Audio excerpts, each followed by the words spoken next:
ina rabstem yarra haqan ittimemi bo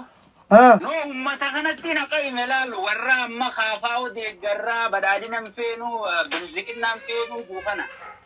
fi khafaawn tokko nu shuftinu Ethiopia demokrasi sina jenne yaa'u jirra yoommo Oromiyaa muradda jette kijibini maaro jala hiriiriin gaali god kana dhugaadha haqaye haqaga namicha kun bar Oromiyaa muraaje taa'u jira bar akkas ay jaawaris Oromiyaa muraaje taa'u tinjiru bar jaawari yoommo dhaabaje khafaaw taate wanni ati binziqinna murbituuf ni jiranatti fakkaatu sigale ani Oromiyaa muru ana walabummaa jala hiriira maaf hin jenneenati namni ayto kasuma jeetiin me kun walaalo ko videooti yarra deebii ilaali maaroon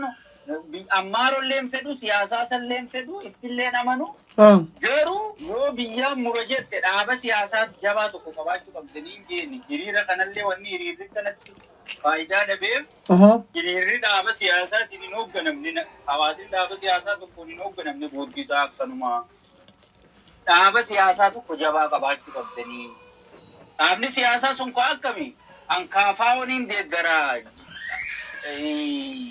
Oromiyaan garuu walaba baasuu deema jechuu hin dandeessu jeetti gada khaafaawon Itoophiyaa gudditti jetti karoorrisii akkasii bar khaafaawon akkasee maaroon kun Oromiyaan murajuu kanaan yoo Oromiyaa muruu deemte maaroo jala hiriiriin jette wayin hin balleessine lakki dhugaan jirtu tanuma nuti amma Itoophiyaa tana diiguu barbaanna sigale Itoophiyaan tun akka bittinnooftu barbaanna nuufi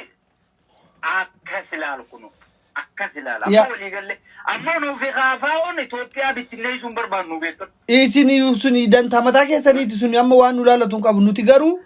siifillee qabsaa jira karoora keenya amma nama gariitu bar khaafaawon Oromoo bilisoomsuu barbaaddii siin jaafin siin jee no khaafaawon waan akkas jedhuun qabunni khaafaawoo keessa hin jiru sagantaa khaafaawoo keessa hin jiru obboleeyyummaa laal Somaalee wajjiniin obbolummaa gaarii Affaarii wajjiniin obbolummaa gaarii Sidaamaa wajjin obbolummaa gaarii